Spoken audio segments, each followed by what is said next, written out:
A single sealed document once held the power to shatter a crown. We are about to journey through the vaults of history to unearth 25 of the most explosive royal secrets ever kept. You will discover the true stories of vanished princes, forbidden loves, and covert pacts that decided the fate of nations. How did a mysterious prisoner in a velvet mask threaten the might of France's Sun King? What forbidden marriage nearly invalidated the reign of a British monarch? This is a chronicle of intrigue, betrayal, and the stunning fragility of power that kept entire kingdoms holding their breath. When you learn what was hidden to protect a throne, what is the first secret you would want to know? Inside the cold walls of the Temple prison, a 10-year-old boy's fate became a national obsession. He was Louis Charles, the second son of King Louis XVI and Queen Marie Antoinette, and after his parents' executions, he was the last Dauphin of France, a living symbol of a monarchy the revolution had vowed to erase. The official record states he died alone in his cell on June 8, 1795, his small body wasted by tuberculosis. A physician performed a grim autopsy the next day, and his heart was reportedly removed and preserved in a clandestine act of royalist devotion. That should have been the final tragic chapter, but almost immediately whispers began to circulate. The boy in the coffin was not the true Dauphin. The story went that loyal royalists determined to save the last male heir had smuggled him out by switching him with a dying child. This single rumor would haunt France for generations, creating a void of uncertainty where countless impostors could plant their flags. Over the next several decades, more than 100 men came forward, each claiming to be the lost prince. The most compelling of these was a German clockmaker named Karl Wilhelm Naundorff. He possessed an uncanny knowledge of life at the French court, recounting intimate details and childhood memories that seemed impossible for an outsider to know. He even managed to convince the Dauphin's own sister, who had survived her imprisonment, of his identity for a time. For decades, the mystery swirled, a tantalizing what if that promised an alternate history.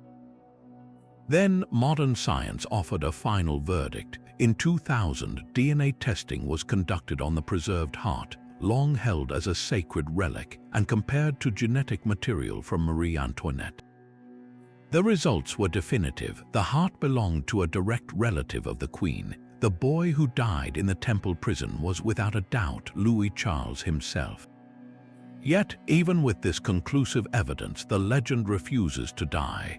The romantic allure of a secret king, a hidden savior waiting in the wings, proved far more powerful than any scientific fact. Just a few years after the French lost their prince, England was haunted by the ghosts of two. In the spring of 1483, the sudden death of King Edward IV threw the kingdom into uncertainty. His heir was his 12-year-old son, now crowned King Edward V, and his younger brother, 9-year-old Richard, the Duke of York. They were bright royal boys, the very future of the Plantagenet dynasty. But their uncle, the powerful Richard, Duke of Gloucester, was named Lord Protector, entrusted with guiding the young king until he came of age. What followed was a swift and chilling consolidation of power. The boys were moved into the royal apartments within the Tower of London, then a palace as much as a prison for their own protection, it was said. Then they simply vanished from public view. By that summer, their uncle had himself declared King Richard III, citing a scandalous claim that his brother's marriage was invalid, making the princes illegitimate. The two boys, the rightful king and his brother, were never seen again. The question of their fate immediately poisoned Richard's reign. Whispers of murder spread like a stain across England, turning the new king into a monster in the eyes of his people. The most obvious suspect was, of course, Richard himself. The boys were a direct threat to his stolen throne, and their removal secured his claim. Yet another figure had just as much to gain. Henry Tudor, a distant Lancastrian claimant, was gathering forces overseas. With the princes dead, Richard was weakened by suspicion, and Henry could position himself as the savior who would avenge the innocent children and unite the warring houses. When Henry defeated Richard at the Battle of Bosworth Field 2 years later, founding the Tudor dynasty, he had every reason to ensure the prince's story ended with their uncle's reign. For almost 200 years, the mystery festered as legend. Then, in 1674, during renovations to the tower, workers made a gruesome discovery beneath a stone staircase. They unearthed a small wooden chest containing the skeletons of 2 children, their sizes consistent with the ages of the lost princes. King Charles II, convinced of their identity, had the bones interred with great ceremony in Westminster Abbey, where they remain to this day. Modern examinations have confirmed the bones are of the right age and show a close familial relationship, but the case is far from closed.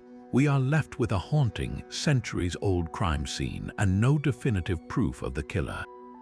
Was it the uncle history has vilified, or the rival who used their deaths to build a legend of his own? The tower's cold stones keep the final, terrible secret. While the princes were vanishing within the Tower of London, another monarch was creating a scandal that would ripple across Europe. Queen Christina of Sweden was a paradox, a brilliant and fiercely intellectual ruler who shocked her court with her masculine dress and her disdain for marriage. She was the sole heir to her father, the legendary warrior King Gustavus Adolphus, and her duty was to produce an heir to continue the Vasa dynasty. Yet she found the very idea of matrimony repulsive, famously stating she would rather die than be married. This refusal fueled intense speculation about her private life, and the most explosive rumor of all was that she had, in fact, already become a mother. Whispers in the Swedish court and beyond suggested the father was her closest confidant, the handsome and sophisticated Italian Cardinal Decio Azzolino. Their correspondence, a vast collection of passionate letters spanning decades, reveals a profound emotional and intellectual intimacy that many historians believe was also physical. The existence of a secret son, hidden away to avoid a shattering succession crisis, was the ultimate royal ghost story. Imagine the implications for a nation that had just fought a brutal 30 years war to establish itself as a great Protestant power. Their queen, the daughter of a Protestant champion, was not only rumored to have a clandestine child, but was intimately involved with a Catholic cardinal. Had this secret been confirmed, it would have invalidated her entire reign in the eyes of her people. The potential heir would have been not only illegitimate, but also the product of a relationship with a high-ranking member of the very church Sweden had opposed. This was not just a personal scandal, it was a political earthquake waiting to happen. It adds an entirely new layer of understanding to her sudden and stunning abdication in 1654. She relinquished the throne to her cousin, claiming she desired freedom and a life of the mind. But was she also fleeing the unbearable pressure of her secret, a secret that threatened to explode and destroy everything her father had built?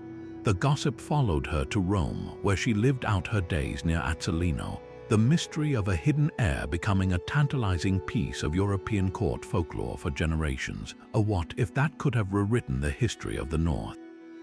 While Queen Christina's secrets were whispered in the courts of the North, France perfected the art of making a man disappear completely. The legend of the man in the Iron Mask is one of history's most enduring puzzles, a story so compelling it was later immortalized by writers like Voltaire and Alexander Dumas.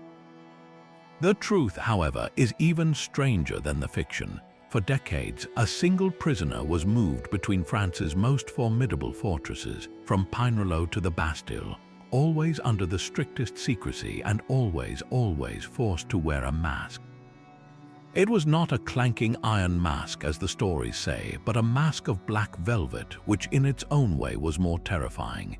It was not meant to be a torture device, but a tool of absolute erasure, designed to conceal his features without impeding his ability to eat or breathe. He was a living ghost, and his identity was a state secret so dangerous that the order for his imprisonment was signed with a special seal known as the King's Secret.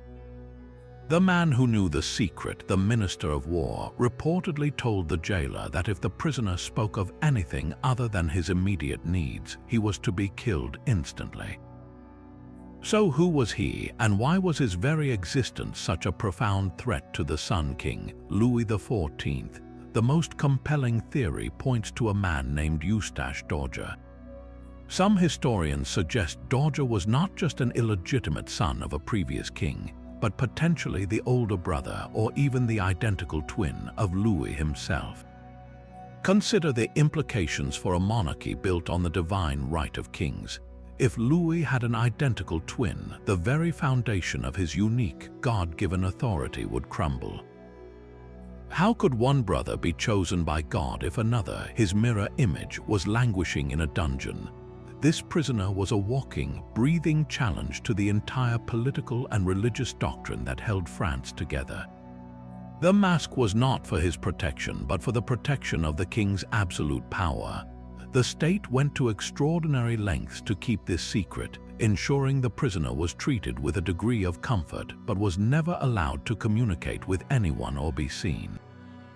He was a secret that could not be killed, for murder might create a martyr or leave evidence, but could only be hidden away in plain sight, a silent testament to the fragile illusion of absolute power. A king's throne can be lost for many reasons, but in 1936, the British crown was nearly toppled by a single, unwavering love. King Edward VIII, a charismatic and popular monarch, had been on the throne for less than a year when a secret known only to a small circle in high society began to leak out. He intended to marry Wallis Simpson, an American socialite who was not only a commoner but was also divorced and seeking a second divorce from her current husband. To the modern ear, this might sound like a simple romance, but in that era, it was a constitutional earthquake. The king was the supreme governor of the Church of England, an institution that at the time forbade the remarriage of divorced people if their former spouses were still alive. For him to marry Wallis would be a direct violation of his own church doctrines, making his position spiritually and politically untenable. The crisis unfolded behind closed doors in a furious struggle between the king and his government. Prime Minister Stanley Baldwin presented Edward with three stark choices. He could abandon the idea of marriage entirely. He could marry against the advice of his ministers, forcing them to resign and triggering a general election that would drag the monarchy into a brutal political fight. Or he could abdicate. The governments across the British dominions, from Canada to Australia, made their opposition clear. The empire would not accept Wallis Simpson as queen. Edward was trapped between the rigid duty of his birth and the passion of his heart. On December 10, 1936, he made his choice. In a historic radio broadcast, he famously told the world, "I have found it impossible to carry the heavy burden of responsibility and to discharge my duties as king as I would wish to do without the help and support of the woman I love." With those words, he gave up the throne for her, an act of romantic sacrifice that stunned the world. But the secrets did not end with the abdication. The new king, his brother George VI, quickly bestowed upon Edward the title Duke of Windsor, a move that effectively sent him into a comfortable yet distant exile. The reason went far beyond the marital scandal. British intelligence and the government harbored deep fears about the Duke and his new wife's political allegiances. In the years leading up to the Second World War, they had cultivated friendships with high-ranking Nazi officials. They had even taken a private tour of Germany in 1937, where the Duke gave a full Nazi salute and met directly with Adolf Hitler. As war loomed, there were genuine concerns in Whitehall that the Duke was a security risk susceptible to German manipulation, and that the Duchess might be passing information. To neutralize this threat, they were assigned to a remote post as governor of the Bahamas, far from the centers of power. It was a graceful form of banishment, ensuring the man who had once been king could never again interfere in the affairs of state. For decades, the full extent of his activities and sympathies were carefully suppressed. a dark secret locked away in the royal archives to protect the integrity of the very institution he had left behind. The king who chose love over duty found that his story did not end with a fairy tale, but with a quiet and permanent erasure from the official narrative. Far from the political exile of the Duke of Windsor, a very different kind of royal secret was festering in the heart of Imperial Russia, one centered on a mysterious peasant who seemed to hold the royal family in his thrall. In the glittering ballrooms of St. Petersburg, the most damaging gossip was not about a king who gave up his throne, but about a Tsar who appeared to have surrendered his will to a Siberian mystic. Grigory Rasputin, with his piercing eyes and unkempt beard, was an unlikely figure to hold sway over the house of Romanov. His power stemmed from a desperate and deeply private family tragedy.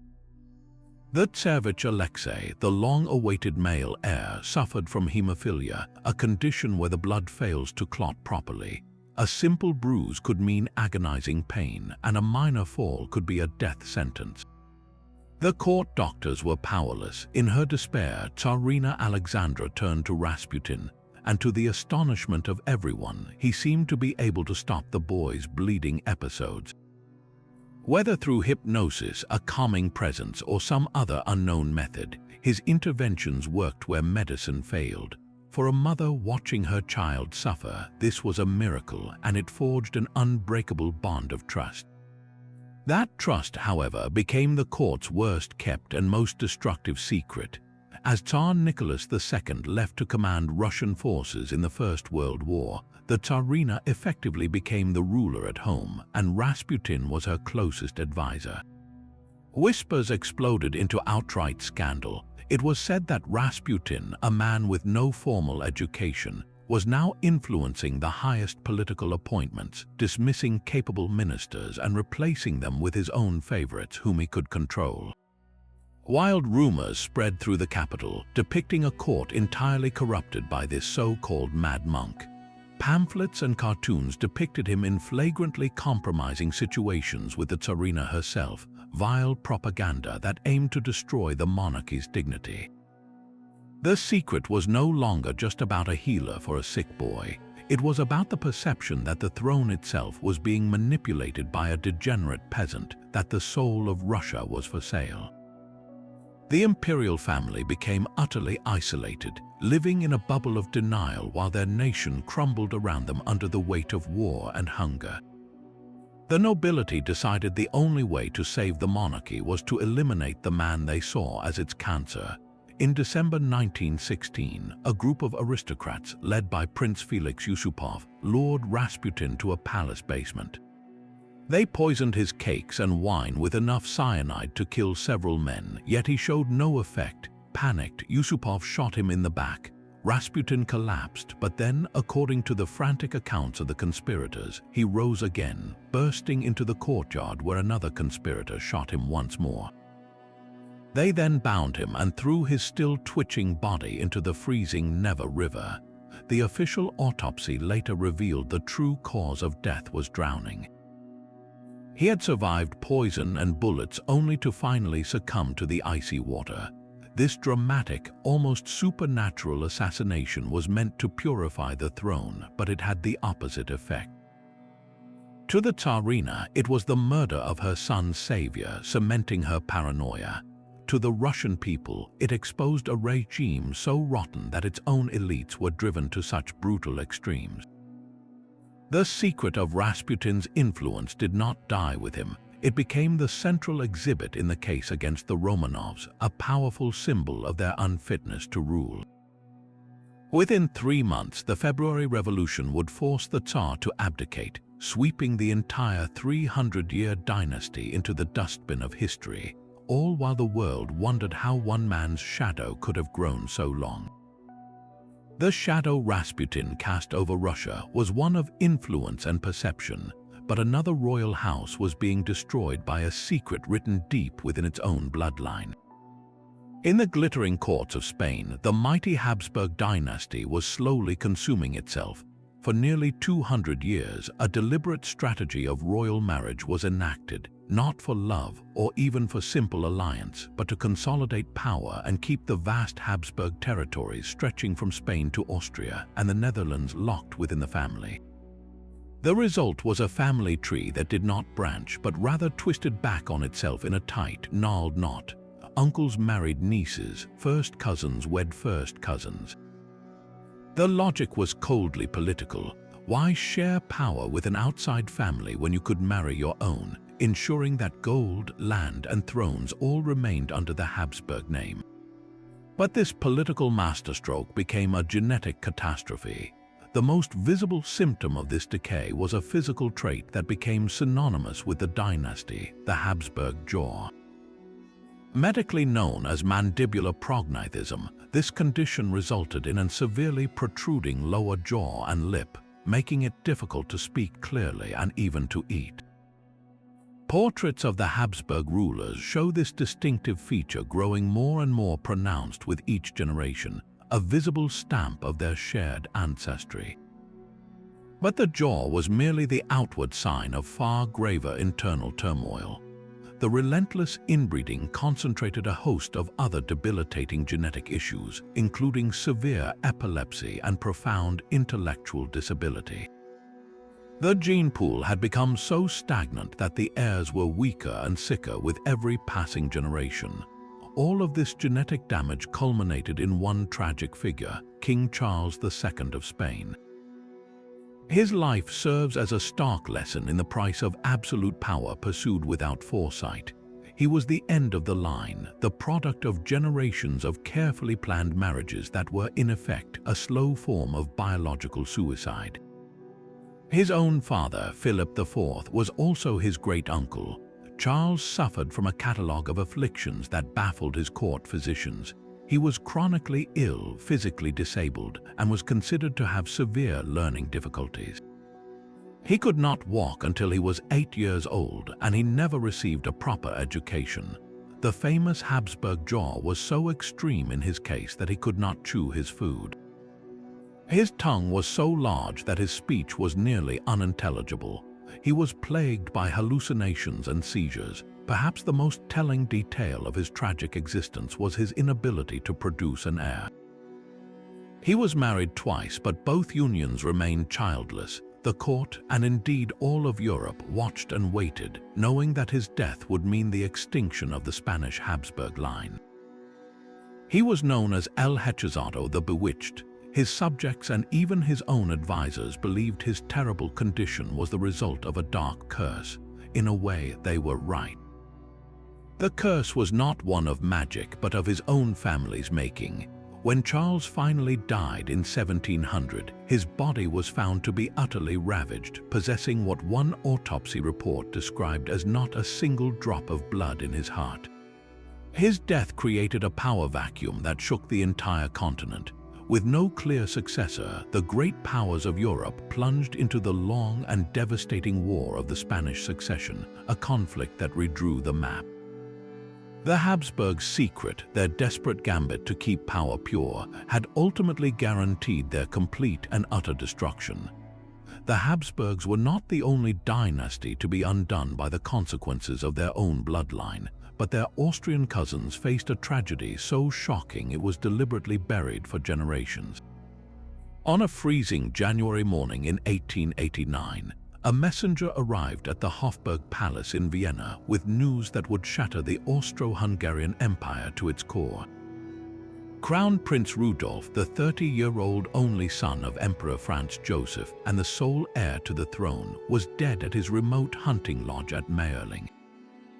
The official announcement, after a panicked delay, claimed he had succumbed to a heart attack, but the truth, which the imperial court fought desperately to conceal, was far more scandalous. Rudolf had not died alone. Beside him lay the body of his 17-year-old mistress, Baroness Mary Wetzera. Both had been shot. The carefully constructed story of a sudden illness quickly collapsed under the weight of evidence and relentless gossip. The imperial family was forced to acknowledge a murder-suicide, a story of a suicide pact born from a doomed romance. According to this narrative, the emotionally volatile Rudolf, trapped in an unhappy marriage and despairing over his political conflicts with his rigid father, had convinced the infatuated young Mary to die with him. He shot her in the heart before turning the gun on himself. This version of events was horrific enough for the pious and tradition-bound court, as a suicide would have barred Rudolf from a Christian burial and created a monumental scandal. But the official explanation felt incomplete, almost too convenient. It prompted immediate and enduring conspiracy theories that Rudolf was, in fact, the victim of a political assassination. The Crown Prince held dangerously liberal views, advocating for reforms that threatened the old aristocratic order, and even flirting with Hungarian nationalist circles who sought independence from Austrian rule. To his powerful enemies within the government and the military, removing him was a strategic necessity to preserve the empire. Could agents have been sent to Meerling to eliminate this problematic heir before he could ever inherit the throne? The crime scene itself was thoroughly and suspiciously cleaned by the emperor's loyal household, with Mary Wetzera's body secretly smuggled out in the dead of night and propped up in a standing position to be rushed away for a swift, anonymous burial. The cover-up was so thorough it all but guaranteed the truth would never be fully known. Was it a crime of passion or a cold-blooded political execution disguised as one? The Meerling incident did more than just claim 2 young lives, it severed the direct line of succession. With Rudolf's death, the inheritance passed to the emperor's brother, and then to his immature nephew, the Archduke Franz Ferdinand, whose own assassination 25 years later would plunge the world into war. The secret of what truly happened in that locked room cast a permanent shadow, a legacy of doubt and decay that seemed to seep into the very foundations of the ancient empire, leaving it forever haunted by the ghost of a crown prince who never ruled. The ghost of Meerling was a tragedy of passion and politics, but in England a very different kind of scandal was brewing, one rooted not in a secret death but in a secret wedding. The future King George IV, then the young and extravagant Prince of Wales, fell desperately in love with a beautiful and respectable Catholic widow named Maria Fitzherbert. He was determined to marry her, but to do so was to break 2 of the kingdom's most foundational laws. The Royal Marriages Act of 1772 required any descendant of King George II to secure the monarch's consent before marrying, a consent his father, King George III, would never grant for a union with a Catholic. More gravely still, the Act of Settlement of 1701 explicitly barred any person who married a Catholic from inheriting the throne. By marrying Maria, the Prince of Wales was not just breaking a rule, he was legally invalidating his own right to be king. Yet marry her he did, in a clandestine ceremony in her London drawing room on December 15, 1785. It was a marriage conducted in secret, but it became the worst-kept secret in the country. Society gossips, political cartoonists, and rival politicians all knew. They possessed the ultimate leverage over the heir to the throne, a weapon they could hold in reserve. The prince was constantly in debt, his extravagant lifestyle funded by Parliament, and his political enemies could always threaten to expose his illegal marriage if he stepped too far out of line. This secret shaped his entire public life. Years later, when his mounting debts forced him to accept an official dynastic marriage, he was wed to his Protestant cousin, Princess Caroline of Brunswick. The public, however, was captivated by the drama. They saw a prince legally bound to one woman he despised, while his heart and his secret vows belonged to another. He found Caroline coarse and unbearable, while she played the part of the wronged wife to perfection, winning the sympathy of the masses. This personal crisis exploded into a national spectacle when George eventually became king and tried to divorce Caroline, putting the entire sordid story of his prior marriage to Maria Fitzherbert back into the open. The public was both fascinated and disgusted by a monarch who seemed to have 2 wives, one illegal and one unloved. He had tried to have his private passion and his public duty, And in the end, the secret marriage he thought would bring him happiness instead became a chain that bound him to a lifetime of political manipulation and personal misery, a permanent stain on a reign already tarnished by excess and hypocrisy. A decade after the Romanovs fell, the spectre of revolution still haunted the corridors of British power. The first ever Labour government under Prime Minister Ramsay MacDonald was delicately normalizing relations with the new Soviet Union, a policy that terrified the establishment. Then, just 4 days before a general election in October 1924, a political bombshell detonated. The Daily Mail newspaper published the full text of a shocking document, the Zinoviev letter. Purportedly written by Grigory Zinoviev, the head of the Communist International in Moscow, the letter was a direct call to arms. It instructed British communists to infiltrate the Labour Party and the army, to agitate for revolution, and to prepare for a violent overthrow of the state. The impact was immediate and explosive. For a public already nervous about socialism, the letter seemed to confirm their deepest fears. Here was undeniable proof, splashed across the front pages, that the Labour government they had elected was either dangerously naive or actively complicit with a foreign power seeking to destroy the British way of life. A manufactured Red Scare swept the nation. The Conservative opposition seized on the letter as vindication of all their warnings, while the Liberal Party was torn apart by the controversy. The Labour government, caught completely off guard, was thrown into disarray. Prime Minister MacDonald's attempts to question the letter's authenticity were drowned out by the public outcry. When the votes were counted, Labour suffered a catastrophic defeat, losing 40 seats, and the Conservatives won a landslide victory. The course of British democracy had been fundamentally altered. But the secret at the heart of this scandal was that the letter was almost certainly a forgery. Historians now widely agree it was a sophisticated fake, likely crafted by a group of white Russian immigrants, former Tsarist loyalists who were desperate to undermine any cooperation between Britain and the Soviet Union. The most damning part of the secret, however, is the strong suggestion of inside help. The letter did not simply fall into the hands of the press. It was leaked with impeccable timing by sources within the British intelligence services, individuals who shared the goal of discrediting the Labour Party. This was not just a dirty political trick, it was a covert operation against a sitting government. A single, fabricated piece of paper, skillfully deployed from the shadows, had manipulated the will of an entire nation, demonstrating that the power to shake a kingdom no longer required a royal decree, but could be achieved with nothing more than a well-placed lie. While the Zinoviev letter showed how a lie could shake a democracy, the court of the Sun King was nearly rotted from within by a conspiracy of literal poison.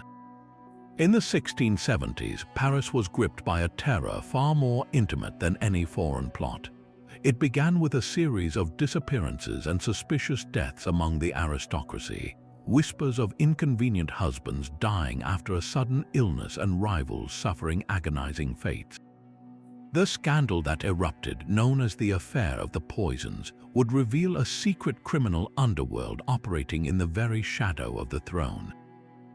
King Louis XIV appointed a special magistrate, Gabriel Nicolas de la Reynie, to investigate, and what he uncovered was a sprawling network of fortune-tellers, alchemists, and apothecaries who served the darkest desires of the Parisian elite. At the center of this web was a woman named Catherine Monvoisin, known as La Voisin. From her suburban villa, she operated a one-stop shop for aristocratic misery, providing everything from aphrodisiacs and abortions to something far more final. For the right price, she could supply untraceable arsenic, a powder known among her clients as inheritance powder for its efficiency in removing wealthy relatives from the line of succession. La Reynie's interrogations peeled back layer after layer of this rotten onion, and the names that emerged sent a chill through the entire government. The most shocking allegation implicated the king's own official mistress, Madame de Montespan. She was not just a client seeking love potions to secure the king's wandering affections. Witnesses testified that she had participated in grotesque black masses, conducted over her naked body by a renegade priest, where the blood of sacrificed infants was used to consecrate potions meant for the king himself. The purpose was twofold: to ensure his love and to secure her power. The idea that the woman who shared the king's bed, the mother of his children, was involved in witchcraft and attempted poisoning was a horror the absolute monarchy could not possibly survive. The evidence gathered by La Reine was so voluminous and so damning that it filled dozens of sealed volumes. Faced with a choice between justice and the survival of his regime, Louis XIV chose the crown. He abruptly suppressed the public investigation, establishing a secret and closed tribunal known as the Chamber Ardente, the Burning Chamber. This court operated behind locked doors, sentencing dozens of the accused, including La Voisin, to be burned at the stake or exiled forever. But the files implicating Madame de Montespan were sealed by a royal command known as a lettre de cachet, hidden away in a private chest. The king did not banish her in disgrace. He simply allowed her influence to wane naturally, distancing himself over time to avoid any public acknowledgement of her crimes. The affair of the poisons was a secret so devastating that the only way to contain it was with fire, silence, and the absolute power of a king to rewrite history, leaving us to wonder how many other names were erased to protect the glorious image of the Sun King. The terror that claimed Rasputin was only a prelude to the final, brutal silence that would engulf the entire Romanov family. On the night of July 16, 1918, in a cramped basement room of a merchant's house in Yekaterinburg, the last Tsar of Russia, Nicholas II, his wife Alexandra, and their 5 children were told they were being moved for their own safety. Instead, a firing squad of Bolshevik guards opened fire. The initial volley was chaotic, and the room filled with smoke and screams. The daughters, it was later reported, had sewn jewels into their corsets, which inadvertently deflected some of the bullets, turning the execution into an even more gruesome and protracted ordeal. When the shooting finally stopped, the bodies were loaded onto a truck, driven into the forest, stripped, burned with gasoline, and dumped into a shallow mine shaft. To complete the erasure, the Soviet government initially put out a terse announcement stating only that the Tsar had been executed, deliberately leaving the fate of his wife and children a murky and unsettling mystery. This official secrecy was a deliberate political weapon, fostering confusion and allowing the new regime to control the narrative completely. For years, rumors swirled that one of them, perhaps the vivacious youngest daughter, Anastasia, had miraculously survived the slaughter. This sliver of hope gave birth to one of the 20th century's most captivating legends. Just 2 years later, a young woman was pulled from a Berlin canal. She was traumatized and refused to speak for a long time, but when she did, she began to drop hints about a royal past. She eventually claimed to be the Grand Duchess Anastasia. This claimant, who would become known to the world as Anna Anderson, was a masterful enigma. She possessed an uncanny knowledge of the Romanovs' private life, recalling details about the palace layout, family pets, and specific incidents that seemed impossible for an outsider to know. She bore a striking resemblance to the young Duchess, and her story of a sympathetic guard pulling her, wounded, from the blood-soaked basement was just plausible enough to catch fire in the public imagination. For decades, she waged a legal and public relations battle for recognition, dividing the surviving Romanov relatives and European aristocracy. Some were utterly convinced by her mannerisms and her seemingly intimate recollections, while others, including the Tsar's own mother, denounced her as a fraud. The world watched, captivated by the possibility of a fairy tale escape from a nightmare, a story so powerful it inspired countless books and films. The emotional divisions she caused were deep and lasting, pitting hope against skepticism in a deeply personal drama. But the final, scientific truth would not emerge until long after Anna Anderson's own death. In the 1990s, after the collapse of the Soviet Union, the secret grave in the forest was finally located. Forensic archaeologists exhumed the remains, but the initial set of bones was incomplete. Two bodies, those of a young woman and a boy, were missing, seemingly fueling the Anastasia myth one last time. It took until 2007, after years of relentless searching, for amateur historians to discover a second burial site just meters from the first. There, they found the charred and fragmented remains of the two missing children. Advanced DNA testing, comparing the bones to living relatives of the Romanovs, including Britain's Prince Philip, provided a definitive and heartbreaking conclusion. All 11 people in that basement room, from the Tsar down to the 13-year-old heir and the 17-year-old Anastasia, had perished. The mystery was solved, the legend laid to rest. Anna Anderson's own DNA, obtained from a hospital tissue sample, was later matched to that of a Polish factory worker with no relation to the Russian royals. The hope for a miraculous survivor was a beautiful, enduring fiction, but the secret of that Yekaterinburg basement was far simpler and far more final. The secret marriage of George IV was a private torment, but his public war against his wife would explode into a national crisis. When the Prince of Wales finally became King George IV in 1820, he was determined to be rid of his estranged wife, Caroline of Brunswick, for good. They had been separated for decades, two people locked in mutual loathing, but now she was the legal Queen of England, a title he found utterly intolerable. He could not simply divorce her through the courts, so he pursued a far more drastic measure. He instructed his government to introduce a bill in Parliament, not merely a divorce petition, but a full bill of pains and penalties. Its purpose was to strip Caroline of her royal title and dissolve their marriage on the grounds of her alleged adultery. This was not a quiet legal proceeding, it was a state trial, a sensational public spectacle that would be decided by the House of Lords. The king's agents had been busy. They presented their secret evidence, a dossier of salacious claims gathered by spies who had followed Caroline across Europe. The central allegation was that she had conducted an affair with her Italian servant, Bartolomeo Pergami. Witnesses were brought forth to testify about the intimate layout of sleeping quarters on her travels, describing shared tents and adjacent rooms with connecting doors. They spoke of familiar behavior, of dinners together, and a relationship that far exceeded the proper boundaries between a queen and her attendant.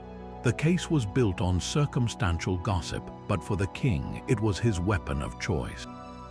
He expected the British public to share his outrage and to see his wife as a woman of low morals who was unfit for the crown. He could not have been more wrong.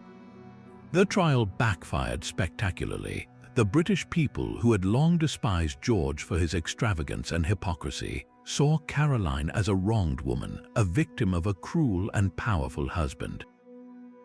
They remembered his own secret marriage to Maria Fitzherbert and his many mistresses.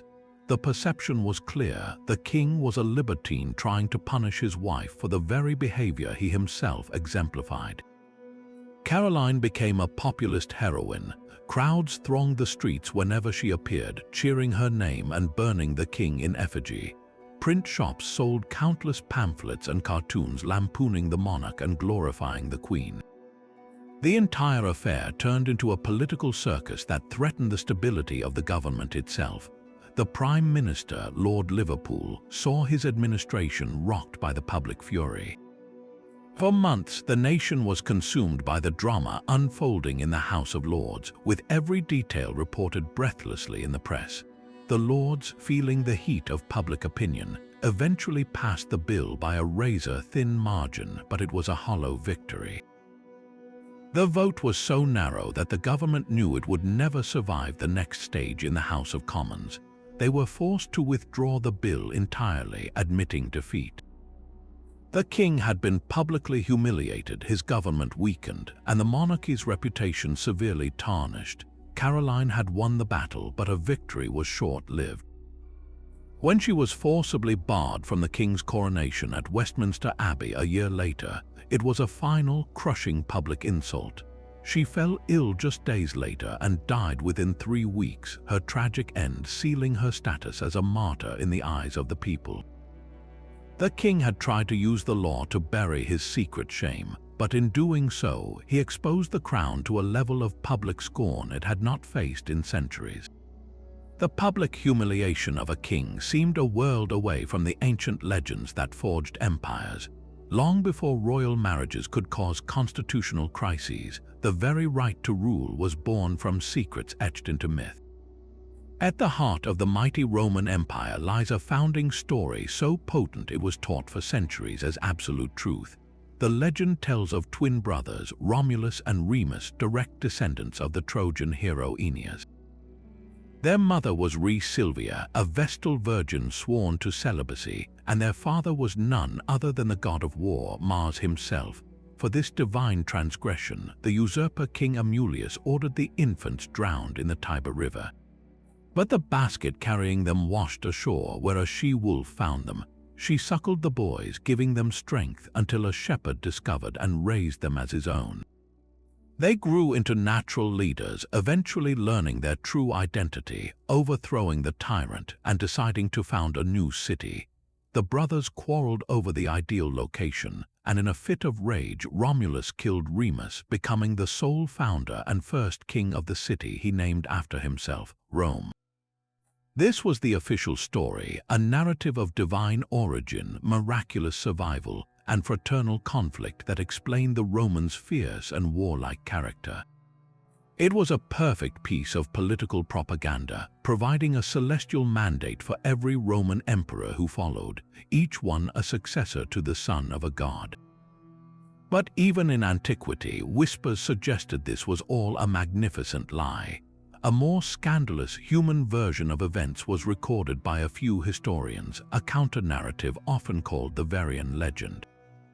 In this version, there was no divine intervention.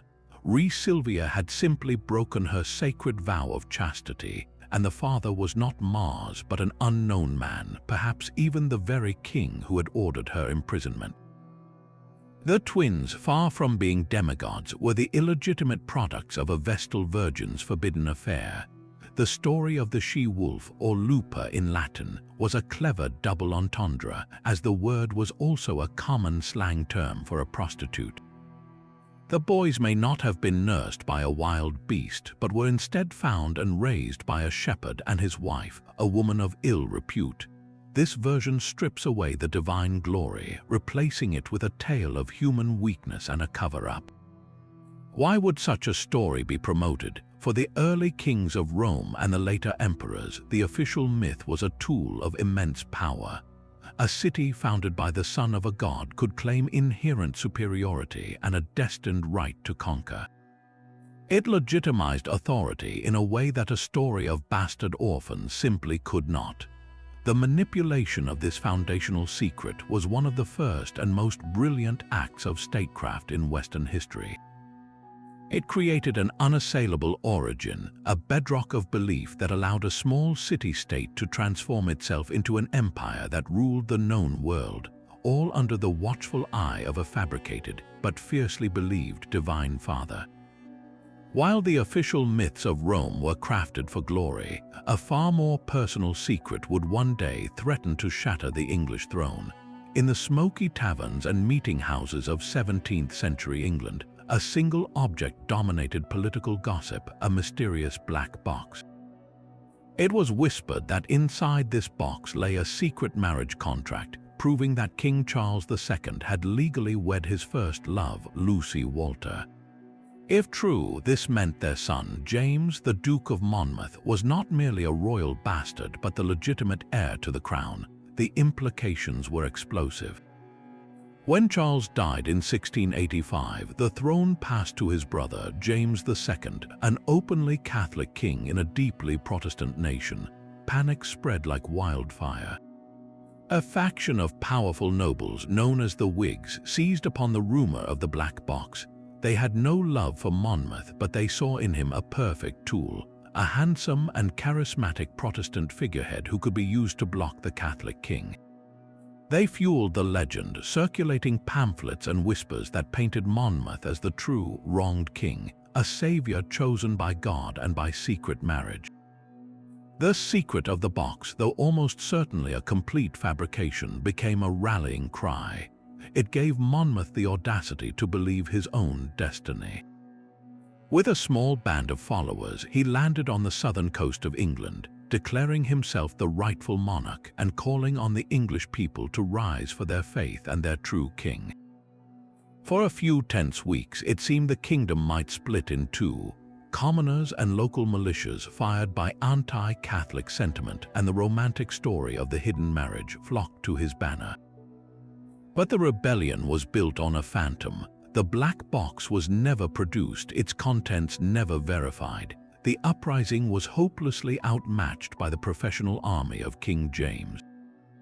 The final confrontation came at the Battle of Sedgemoor. It was a disaster for Monmouth's untrained forces, a brutal and bloody end fought in the fog and darkness of the moors. Monmouth was captured, dragged to London, and beheaded as a traitor. Yet the power of the secret did not die with him. King James, shaken by how easily a fictional document had nearly toppled his reign, unleashed a vengeful campaign of judicial terror known as the Bloody Assizes. Hundreds of Monmouth supporters were hanged or sold into slavery, a grim warning to any who would believe in convenient royal secrets. The story of the black box proves that a secret does not need to be real to be dangerous. It only needs to be believed, and in the right moment of fear and uncertainty, a single, unproven rumor can be enough to mobilize armies and stain the fields with blood. While the legend of the black box proved a secret could be a fiction with real consequences, the Bourbon kings of France and Spain wielded a hidden truth that truly did reshape the world. Across the 18th century, the royal houses of France and Spain, both branches of the Bourbon dynasty, were bound by a clandestine series of treaties known as the Family Compact. This was not a single document but a recurring, shadowy agreement, renewed by successive monarchs who saw each other not just as allies but as literal family. Their shared blood was their greatest strategic asset, and they leveraged it in secret to create a counterweight against their common rivals, Great Britain and Austria. The terms of these pacts went far beyond simple non-aggression. They pledged mutual military support, promising that an attack on one Bourbon crown would be treated as an attack on both. They coordinated their navies and orchestrated their trade policies to strangle British commerce across the Atlantic and the Mediterranean.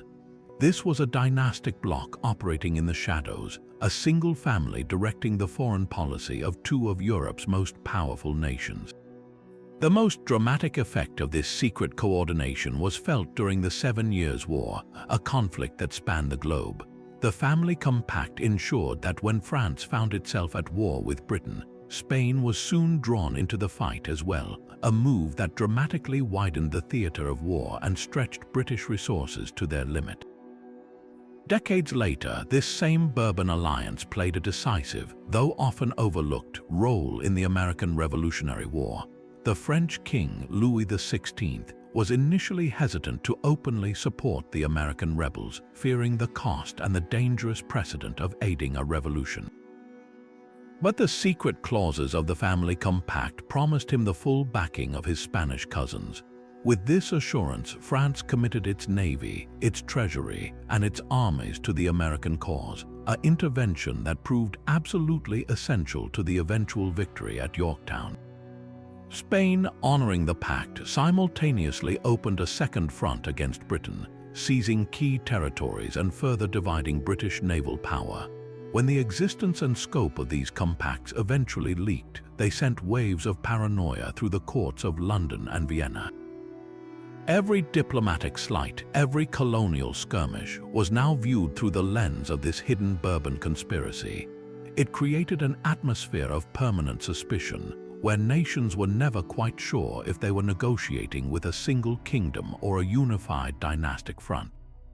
The secret pacts of the Bourbon family demonstrate a profound truth, that the private loyalties of kings could override national interest, entangling entire populations in wars whose true origins were locked away in palace vaults.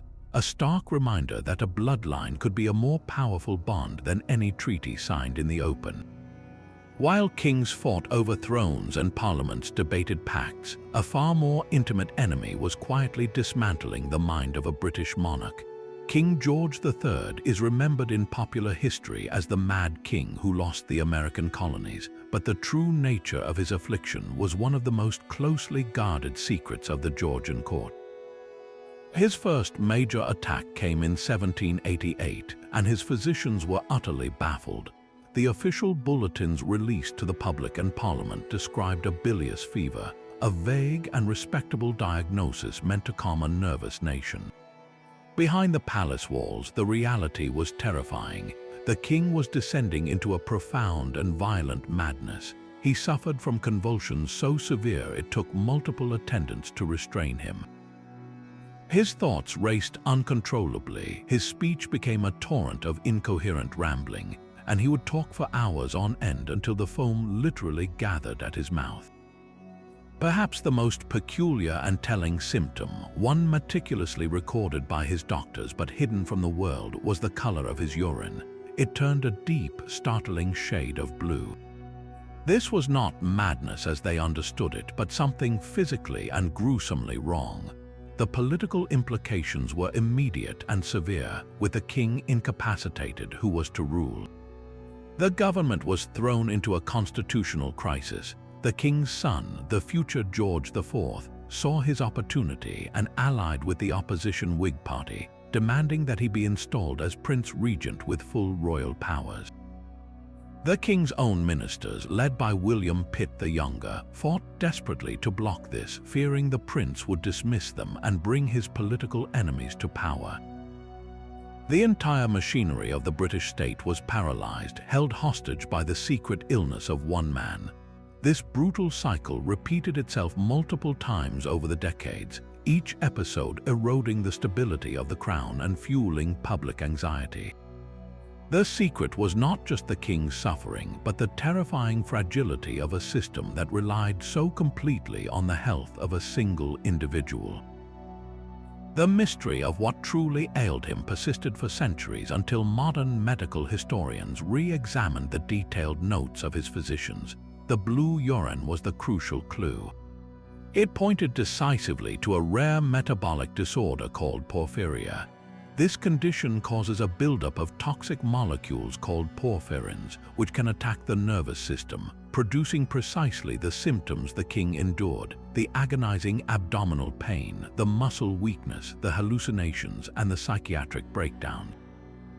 His madness had a physical cause, a secret his doctors could never have uncovered. The king's own body had betrayed him, and the state's desperate effort to keep that betrayal a secret created a recurring constitutional nightmare, proving that the greatest threat to a kingdom can sometimes come not from a rival's ambition, but from the silent, chemical rebellion within a king's own blood. A king does not need to wear a crown to haunt a nation. In the final years of the 19th century, France was a republic, but the ghost of monarchy lingered in the halls of its military, waiting for a chance to strike. That chance arrived with a single sheet of paper, a torn-up memo known as the bordereau, found in a wastebasket at the German embassy. The hunt for a traitor was on, and the army needed a culprit quickly. They found their man in Captain Alfred Dreyfus, a brilliant and wealthy artillery officer who committed one unforgivable crime in the eyes of the old guard: he was Jewish. His trial was a sham, built on secret evidence withheld from his own lawyer and the flimsiest of handwriting analysis. The military court unanimously found him guilty of espionage, and at a public ceremony of degradation, his sword was broken and his insignia torn from his uniform as a crowd chanted, "Death to the Jew."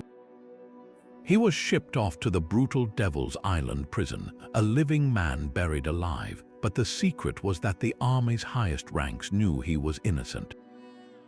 The real traitor was another officer, Major Ferdinand Walsin Esterhazy, a man of gambling debts and dubious character.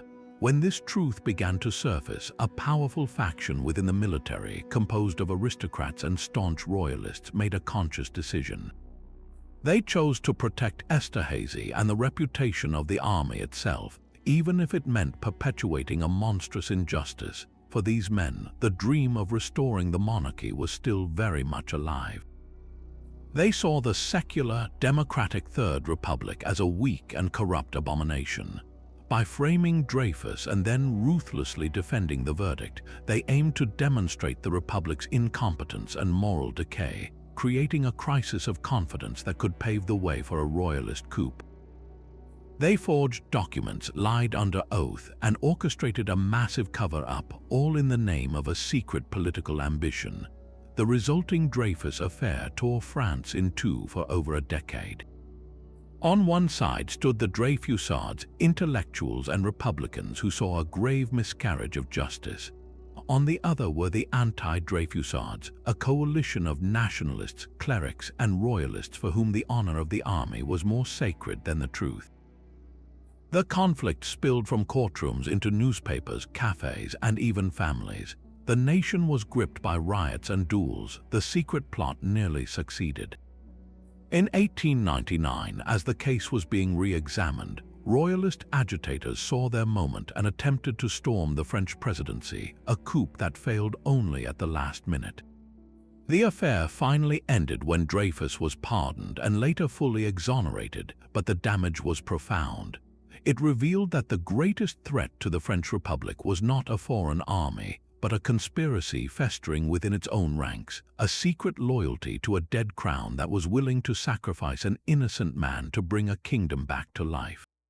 The same river that carried the legend of the Nibelungs also ran with the blood of a very real kingdom. Deep within the epic poem, the Nibelungenlied, lies a ghost of history, a secret memory of the mighty Burgundian kingdom that was shattered by Hunnic armies in the 5th century. The saga's tragic heroes, like King Gunther and his vengeful sister Kriemhild, are believed to be fictionalized versions of real Burgundian rulers. At the heart of their story is a fabulous treasure, a hoard of gold so immense it required 12 wagons to carry, and it was said to be cursed, bringing doom to all who possessed it.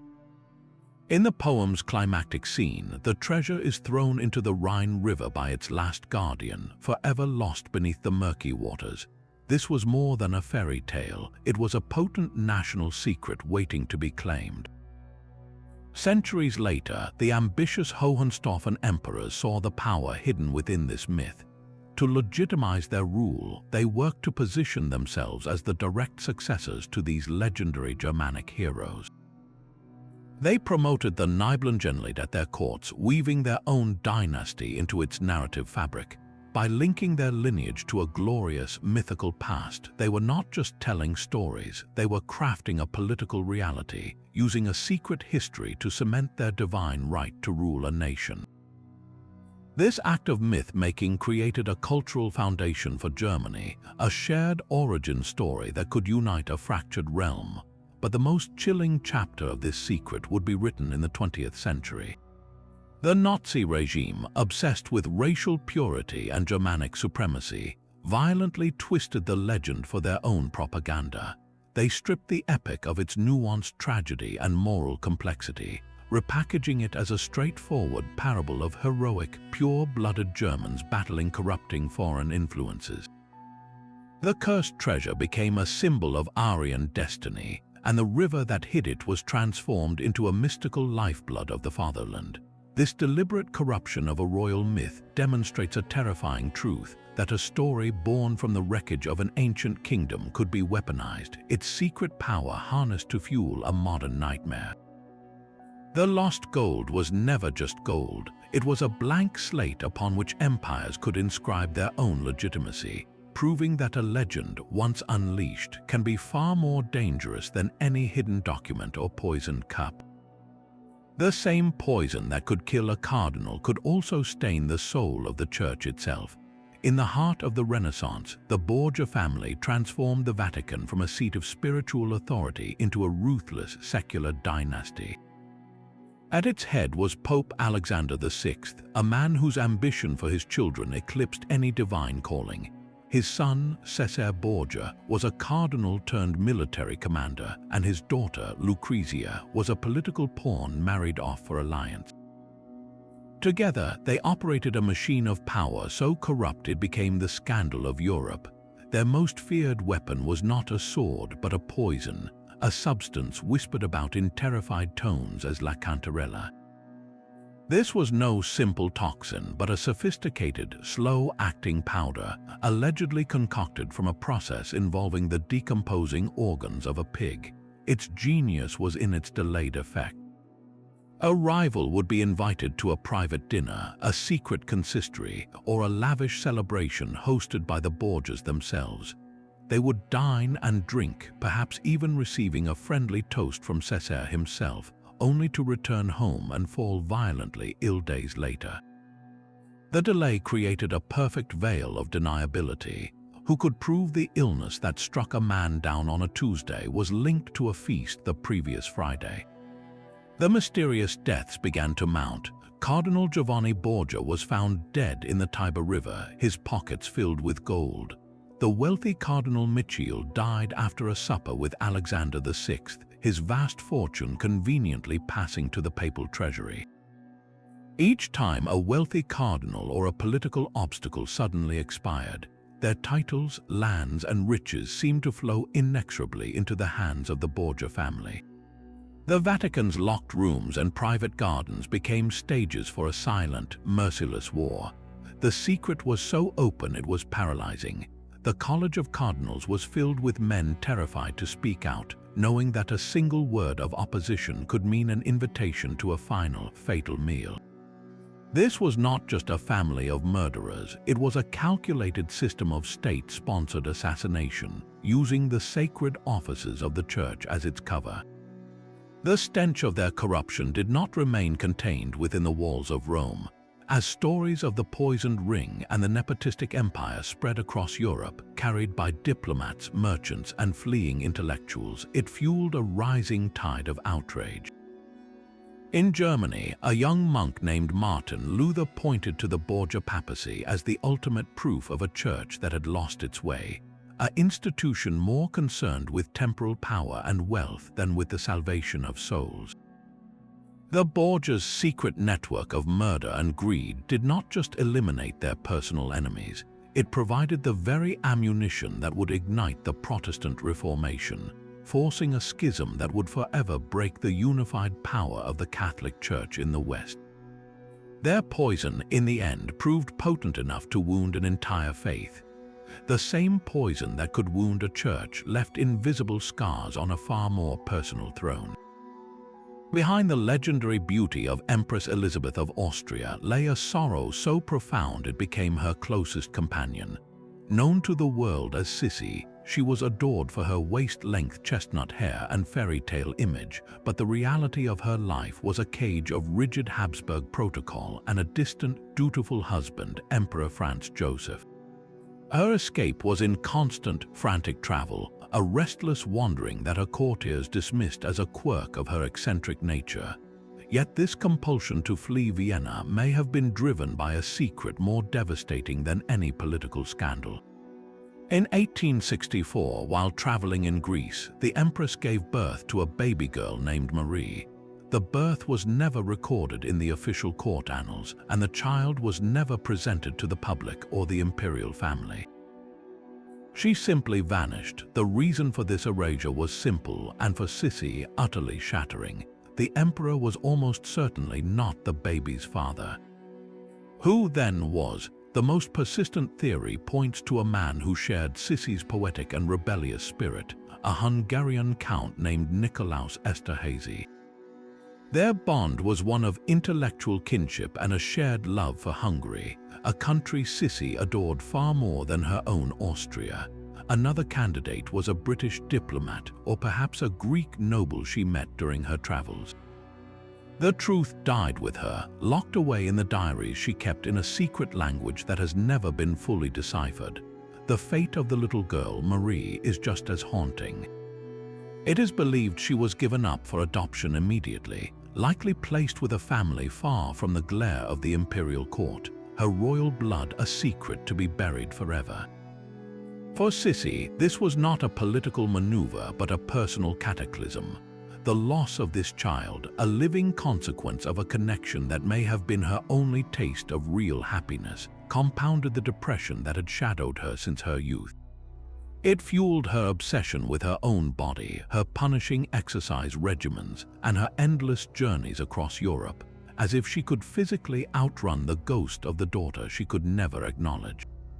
This hidden grief became the central tragedy of her existence, a private wound that festered beneath the glittering surface of a public persona. The Secret of Marie explains the profound melancholy in her famous portraits, the sadness in the eyes of the woman who had everything, yet could not keep the one thing that might have truly been hers. It was a loss that cemented her status not just as an empress, but as a timeless figure of romantic sorrow, a queen whose most devastating battle was fought in the silent chambers of her own broken heart. Far from the gilded cages of European courts, a different kind of royal secret unfolded under the Pacific sun. The Kingdom of Hawaii was a recognized sovereign nation, ruled by its beloved Queen Liliuokalani. She was a modern monarch, a gifted composer, and a shrewd leader determined to enact a new constitution that would restore political power to her native Hawaiian people and away from the wealthy American sugar planters who had come to dominate the island's economy. This move for self-determination was her gravest mistake in their eyes. In January 1893, these businessmen formed a secret committee of safety. They conspired with the United States Minister to Hawaii, John L. Stevens, who openly sided with the plotters against the Queen's legitimate government. The secret plan was a swift and ruthless coup. Minister Stevens ordered the landing of 162 United States Marines from a warship in Honolulu Harbor. The troops surrounded the government buildings and aimed their cannons at the royal palace, not to protect the Queen, but to intimidate her. Faced with this overwhelming and illegal show of force from a nation she considered a friendly power, Queen Liliuokalani was confronted with an impossible choice. She knew her small force of royal guards could not win a battle against American troops. To prevent the slaughter of her people, she made a secret, agonizing decision. She surrendered her throne not to the conspirators, but under formal, written protest, temporarily yielding her authority to the government of the United States. She believed with profound and tragic faith that once President Grover Cleveland in Washington learned the truth of this illegal act, he would condemn the takeover and restore her to her rightful position. Her secret hope was a calculated gamble on American justice, but the clandestine economic motives were too powerful to overcome. The sugar magnates backed by expansionists in the U.S. Congress wanted the islands annexed to avoid import tariffs and to secure a strategic military outpost in the Pacific. They systematically suppressed the Queen's protests and buried the truth of their actions. For 5 years, Liliuokalani lived under a form of house arrest, a queen in her own land without a crown, while the new, illegitimate government lobbied for annexation. In 1898, while America was distracted by the Spanish-American War, the United States finally absorbed Hawaii through a joint congressional resolution, a process many legal scholars argue was itself unconstitutional. It was the quiet, almost hidden end of a 1,000-year-old royal line. The secret overthrow of Queen Liliuokalani is more than a footnote. It is a stark lesson in how commercial interests and imperial ambition, operating in the shadows, could erase an entire kingdom from the map, leaving a legacy of displacement and a stolen sovereignty that resonates to this day. The glittering symbol of Russian imperial power was born from a sacrilegious theft. Mounted at the top of Catherine the Great's royal scepter, the massive Orlov diamond is a stone of breathtaking size and clarity, a perfect testament to the might of the Romanov dynasty. The official story, the one promoted by the court, was a grand romantic gesture. Count Grigory Orlov, Catherine's former lover, was said to have purchased the diamond for a colossal sum and presented it to her in a desperate attempt to rekindle her affections. It was a fable of devotion, a gem worthy of an empress, but the truth behind its journey to St. Petersburg is far darker and more violent. The diamond's secret history begins not in a Russian court, but as the sacred eye of a Hindu deity in the Srirangam temple in southern India. For centuries, it rested in the statue of the god Vishnu, a central object of veneration. That is, until a French army deserter, gripped by greed and opportunity, committed an act of profound sacrilege.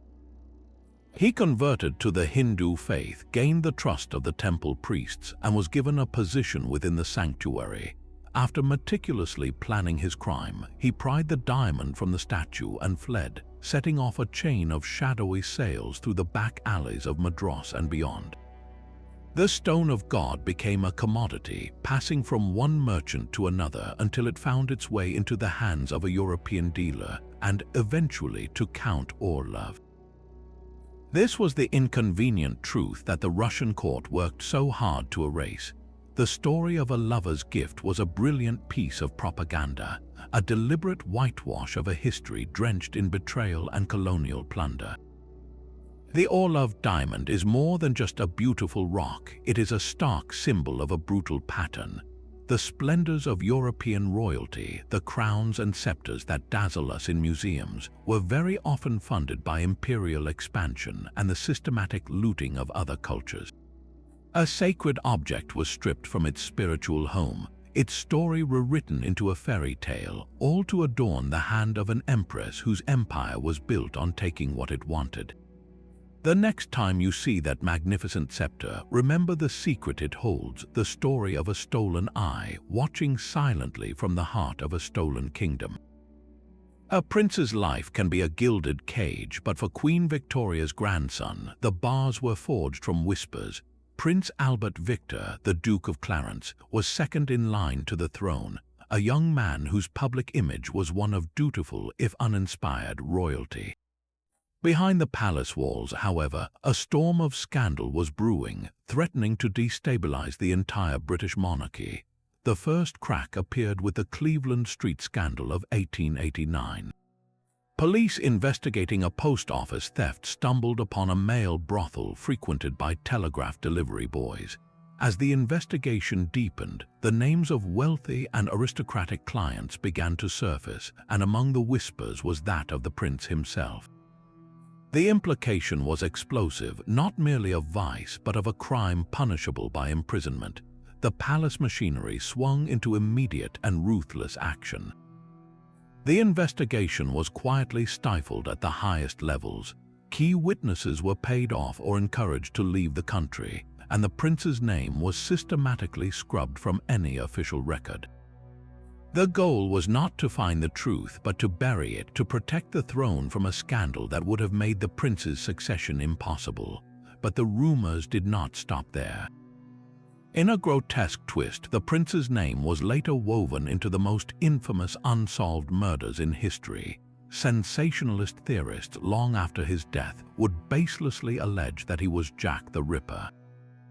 They concocted elaborate tales of a syphilitic prince gone mad, protected by a royal conspiracy that covered up his bloody spree in Whitecapel. There was not a shred of credible evidence for this, but the theory persisted, a testament to the dark cloud of suspicion that had permanently settled around his name. The palace's strategy shifted to one of image rehabilitation. They worked tirelessly to craft a new narrative for Albert Victor, portraying him as a benign, slightly slow-witted, but fundamentally respectable young man being groomed for a suitable marriage. The real prince, whoever he was, became irrelevant, replaced by a carefully constructed public facade. Then, in January 1892, as an influenza pandemic swept the nation, the 28-year-old prince fell ill and died. The public mourning was genuine, a tragedy for the royal family. Yet within the corridors of power, his death, while sorrowful, was also a profound relief. It erased a monumental problem: the damaging secrets, the potential for blackmail, the threat of a succession crisis fueled by rumors of unsuitability, all vanished with his final breath. His younger brother, the rock-steady future King George V, now stood as the direct heir. The monarchy had been saved not by suppression or propaganda, but by a tragic twist of fate, leaving us to wonder how different the 20th century might have looked if a prince's secrets had lived as long as he did. The final Romanov secret was not written in blood but stitched in diamonds. As the family awaited their fate in that Yekaterinburg house, the Tsarina Alexandra and her 4 daughters undertook a desperate final act of preservation. Using needles and thread, they carefully sewed a king's ransom directly into their corsets and the linings of their simple dresses. This was not mere costume jewelry, but the condensed wealth of a 300-year dynasty. Pearls the size of grapes, flawless diamonds, and priceless brooches were transformed into a secret, wearable armor, a final, futile attempt to secure their future or perhaps to bribe their captors. When the firing squad opened fire in that basement, these hidden gems became part of the chaos. The initial volley reportedly ricocheted off the diamond-packed corsets, a horrifying detail that turned the execution into an even more gruesome and protracted ordeal. After the murders, the bodies were stripped and looted. The official Bolshevik inventory of the family's recovered possessions was curiously sparse, listing only a few modest items. This discrepancy has fueled a century of speculation. Did the guards on duty that night discover the secret seams and pick the bodies clean, pocketing a fortune that would set up generations of their families? Or were a handful of loyalists involved in the later cleanup and burial, able to secret away a portion of the jewels before the remains were dumped into the mine shaft? The most tantalizing theory suggests that not all of the treasure was found. Could a cache of Romanov jewels, hastily hidden in the Ipatiev house itself or buried in the surrounding Siberian forest during their captivity, still be waiting to be discovered? These were not just stones, they were heirlooms, each piece with a history connecting them to the courts of Europe. Their disappearance represents the ultimate fragility of power, a physical manifestation of how a vast imperial fortune could simply vanish into the smoke of revolution. The fate of the Romanov jewels remains one of history's great unsolved treasure mysteries, a glittering ghost from a fallen empire, whispering that even in their final moments, the secrets of royalty were woven into the very fabric they wore. From the lost princes in the tower to the stolen sovereignty of a Hawaiian queen, we have journeyed through vaults of deceit and desperation. These 25 secrets span the spectrum of human drama, from the deeply personal tragedies of forbidden love and hidden children to the grand political chess games of forged letters and poisoned rings. We have seen how a single, fabricated document could swing an election and how the slow poison of inbreeding could collapse a dynasty. Yet through all this incredible diversity, one powerful, unifying thread emerges. Every one of these secrets, when it risked exposure, revealed the same stunning truth: the profound fragility of royal power. A throne, for all its gold and ceremony, is an idea, a story that people choose to believe in. The moment that story is challenged by a hidden marriage, a secret twin, or a stolen crown jewel, the entire edifice can tremble. The true history of royalty is not just one of public splendor, but of a relentless, often ruthless, private war to control the narrative, to maintain the illusion of divinely ordained stability at any cost. The burning of evidence, the banishment of rivals, the quiet erasure of inconvenient lives, all were tools to protect the most valuable asset of all, the myth of the crown itself. So we turn the final page over to you. Of all the secrets we have uncovered, from the man in the iron mask to the curse of the Habsburg jaw, which one truly shocked you the most? Which hidden truth revealed the most about the delicate balance of power? Share your favorite historical mystery in the comments below, and let us know what other enigmas we should explore together. If you enjoyed this deep dive into history's greatest secrets, be sure to like this video, subscribe to the channel, and hit the notification bell so you never miss our next journey into the past.